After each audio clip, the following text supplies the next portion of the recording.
knowing when to ask for help is critical when you're in a leadership position. It's getting the best out of people. That's the essence of leadership. Welcome to Leaders on Leadership. We're here with Michael Ducker, the COO and President of International for FedEx Express, and he's ready to take some questions from our students from Wayne State University School of Business Administration. Your question, please. Hello, my name is Mustafa Al-Asadi, and my major is Information System Management. My question is, have you had any major decisions that you could change, if you could change? Have I had any major decisions that I would change if I could? Sure. I mean, so unfortunately, there's no real rule book for a lot of these things that you experience. So oftentimes, you look back on those things historically and say, boy, if I'd have done this a little bit differently, the result would have been a better outcome. But unfortunately, you can't go back. You have to keep looking forward, learn from the mistake, prosper from it, and then make the changes that you need to make better decisions in the future. One of the rules is no one asks the COO or the president the easy questions. Right, exactly. Your question, please. Hello, my name is Edgar Nava, and I'm currently majoring in finance here at Wayne State University. My question is, during the recent years that the U.S. economy has been struggling as a whole, what is the biggest problem you and your company have faced, and how do you plan to overcome it? I think during the recent struggle, obviously the speed and the strength of the recession was the biggest challenge that we faced. And so revenues fell very precipitously. And the challenge always is, how do you maintain the core values of your business while you're having to cut those costs down to the level of revenue you're carrying? I gave you the 4 principles earlier. We protect our people, our service, we cut our costs, and we find new ways to invest. So you have to be adaptable and flexible. And that was the biggest lesson I think that we learned. It was so steep. But then again, the day after we started determining how we would cut the cost, we started planning for the end of the recession and how we would respond to the customer demand coming out of the recession. So I think the key lesson is you act and you do the things that have to be done at the time while you're still planning for the future. You said in your annual report in the 2010 that you said that you were doing what all good companies do in a recession, is make the plans to come out of the recession stronger than you went in. Emerge stronger. That was one of the basic tenets, because all the time you're going through changes in business, whether it's customers, markets, whatever, and that was the core that we went in. We're gonna come out stronger and be a better company when we emerge, having been through that trial by fire. And I think I talk to our people all the time, and I think by any measurement, we came out with a grade A based on what our results were coming out of the recession. That's a whole different approach than some companies where they just try and save their way back to prosperity.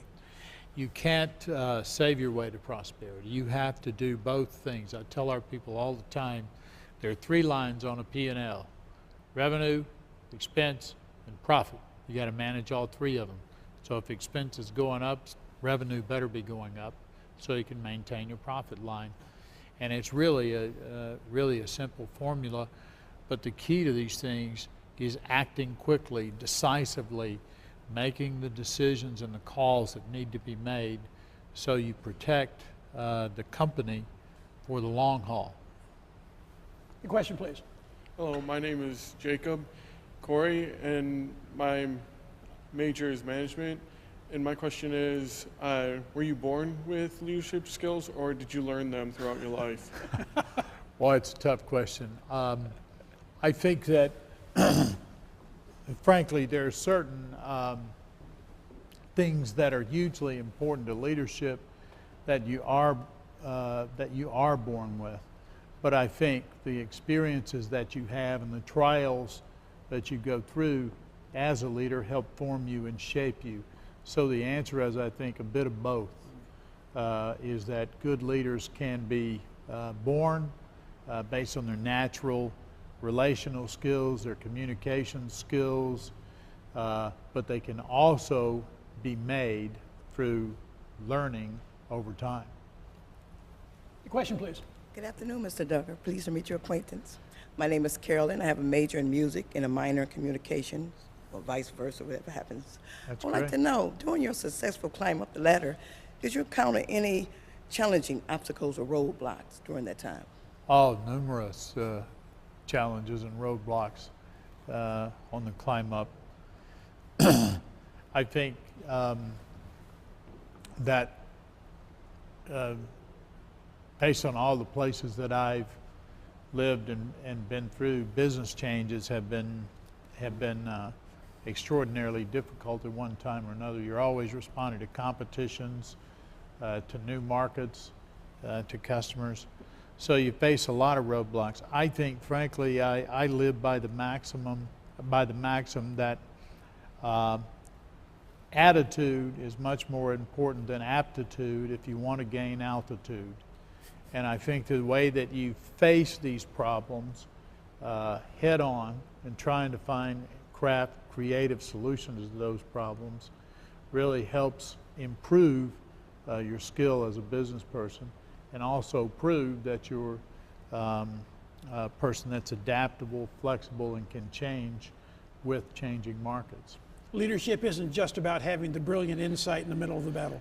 No, I think leadership really is more about crafting a vision for your team, getting them galvanized around a goal, leading them with integrity, and frankly, keeping your mindset that someone once said that a successful person is the one that's found the right place for themselves. But a successful leader has found the right place for others. And you keep your mindset on the fact that your responsibility is leading a team of people and making them successful, and that's your mission as a leader. I like that. Your question, please. Hi, my name is Eric Pang Jr., and I'm a marketing major / advertising. And my question is it stressful managing the entire FedEx Express? Is it stressful? Some days. Some days it can be stressful. There are a number of situations you face in any type of operation when you're operating in so many different countries around the world, and you're operating huge machinery, and there's a lot of complexity in what we do. So yes, some days are stressful, but frankly, I think another key thing that leaders have to keep in mind is that if you look stressed out, how do you think your team feels? And I think one of the most important things that a leader can do is remain calm under pressure, look at all the facts that you have, and there's never a perfect universe where you're going to have all the facts to make the decisions, because managing a company is not an algebraic equation. You're going to have to make decisions without perfect information. And I think the best thing to do is weigh all the facts, make the best decision that you can based on the principles of your company, and then communicate the decision and move people forward. And I think remaining calm is one of the best assets that a leader can have under the most stressful times. Thanks for being here, Mike. Thank you very much. Please join us again next time for another edition of Leaders on Leadership. See you then.